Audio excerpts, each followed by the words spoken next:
Urukingo rwa kanseri y'inkondo y'umura.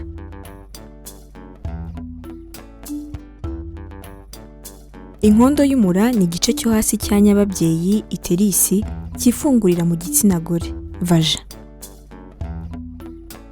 Umuntu arwara kanseri y'inkondo y'umura igihe uturemangingo tuyigize twakuze kandi tukanigabanya mu buryo budasanzwe. Iyi kanseri iterwa cyane na virusi yitwa Human Papilloma Virus HPV.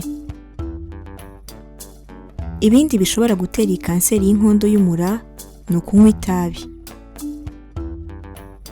Ibindi bishobora gutera iyi kanseri y'inkondo y'umura ni ugukorana imibonano mpuzabitsina n'abantu benshi. Ibindi bishobora gutera iyi kanseri y'inkondo y'umura harimo gutangira gukora imibonano mpuzabitsina ukiri muto. Ibindi bishobora gutera iyi kanseri y'inkondo y'umura harimo gukoresha nabi imiti iringaniza urubyaro.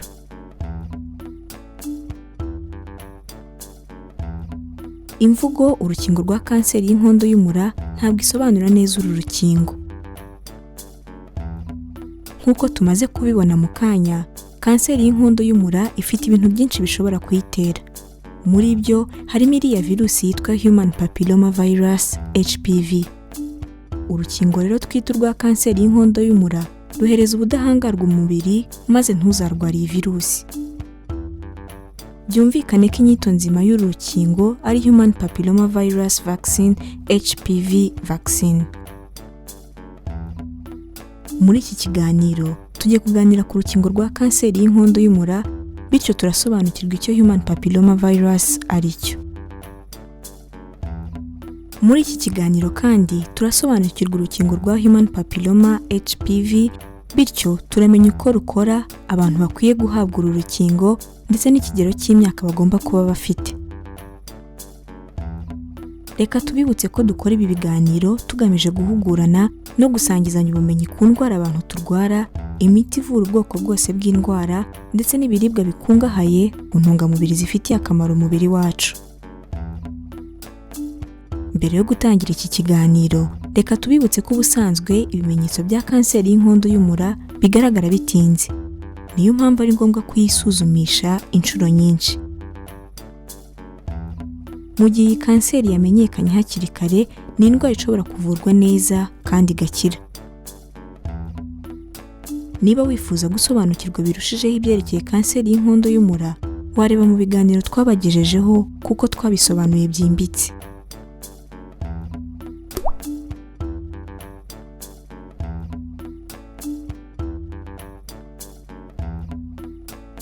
Reka tubanze tubashimire kuba mugiye kubana natwe muri aka kanya tubungabunga ubuzima bwacu.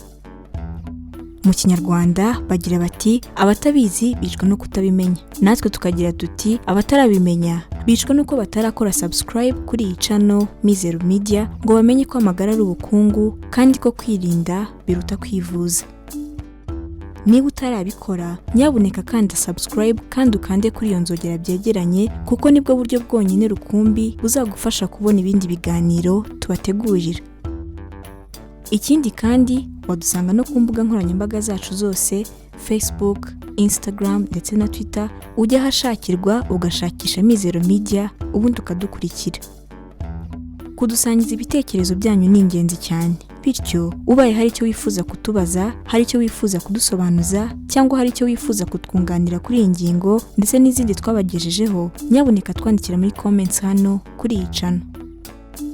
Mu gihe wakunze ikiganiro twabagejejeho, kanda like ubundi ntiwihererane ubu butumwa, ukore share ubisangize inshuti n'abavandimwe bawe kugira ngo nabo basobanukirwe uburyo bwo kubungabunga amagara yabo. Iki ni ikiganiro amagara n'ubukungu. Ikiganiro mutegurirwa na Mizero Media mukakigezwaho nanjye Nicole Giraneza. Ni ikiganiro mukurikira buri wa kabiri, ku wa kane ndetse no ku wa gatandatu.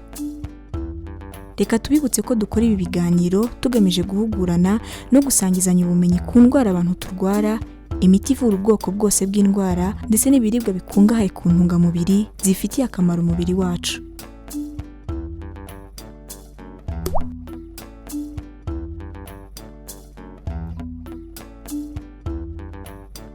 Reka dutangire ikiganiro turebera hamwe ese Human Papilloma Virus ni iki?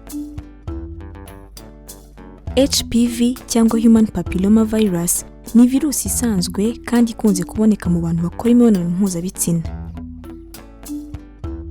Iyi virusi yandura iva ku muntu ijya ku wundi binyuze ku gukoranaho k'uruhu. Iyi virusi yandurira mu mibonano mpuzabitsina yaba ikorewe mu gitsina, mu kibuno cyangwa se mu kanwa. Abantu benshi bakoze imibonano mpuzabitsina mu buzima bwabo bandura virusi, ariko bake nibo bamenya ko bayanduye. Muri rusange, ubwandu bw'iyi virusi burikiza mu gihe kitarenze imyaka 2 kuko nta miti ibaho ivura iyi virusi. Iyo iyi virusi itikijije ubwayo, ishobora gutera uturemangingo gukura nabi maze bigatera kanseri y'inkondo y'umura ariyo HPV.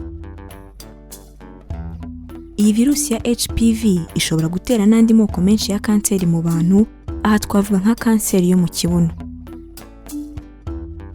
Iyi virusi ya HPV ishobora gutera n'andi moko menshi ya kanseri mu bantu, aho twavuga nka kanseri y'igitsina gore. Iyi virusi ya HPV ishobora gutera n'andi moko menshi ya kanseri mu bantu, aha twavuga nka kanseri y'igitsina gabo. Iyi virusi ya HPV ishobora gutera n'andi moko menshi ya kanseri mu bantu, aha twavuga nka kanseri yo mu muhogo n'izindi.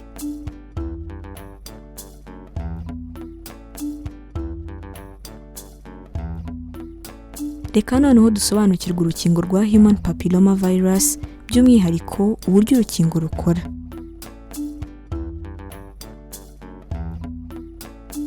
Urukingo rwa HPV ruha ubudahangarwa umubiri maze ntube wakwandura iyi virusi.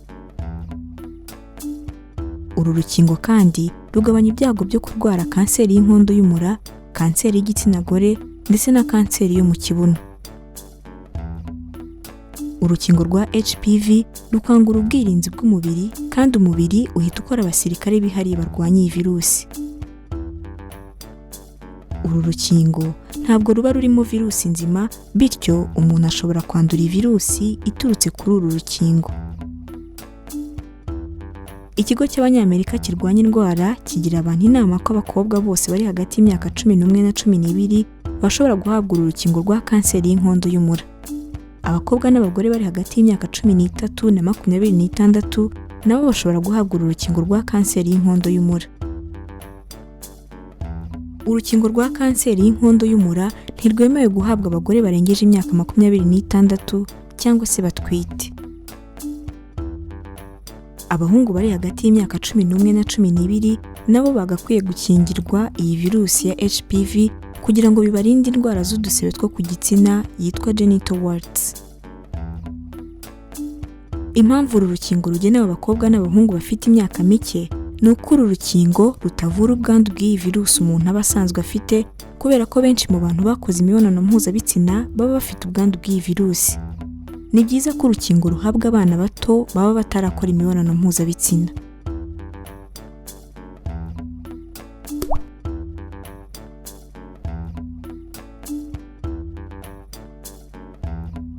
Reka tubibutse ko dukora ibi biganiro tugamije guhugurana no gusangizanya ubumenyi ku ndwara abantu turwara, imiti ivura ubwoko bwose bw'indwara ndetse n'ibiribwa bikungahaye ku ntungamubiri zifitiye akamaro umubiri wacu.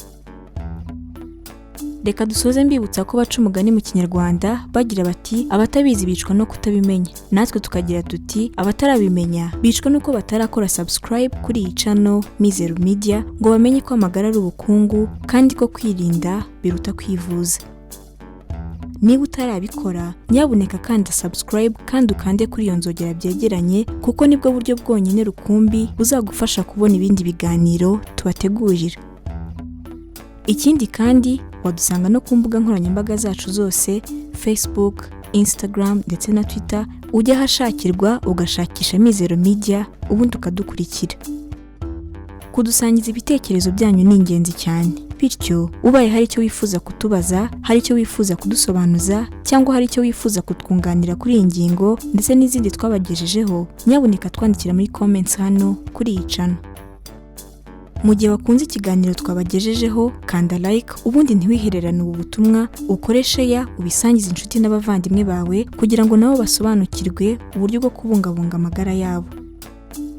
Reka tubibutse ko dukora ibi biganiro tugamije guhugurana no gusangizanya ubumenyi ku ndwara abantu turwara, imiti ivura ubwoko bwose bw'indwara ndetse n'ibiribwa bikungahaye ku ntungamubiri zifitiye akamaro umubiri wacu. Iki ni ikiganiro Amagara n'Ubukungu. Ikiganiro mutegurirwa na Mizero Media mukakigezwaho nanjye Nicole Giraneza. Ni ikiganiro mukurikira buri wa kabiri, ku wa kane ndetse no ku wa gatandatu.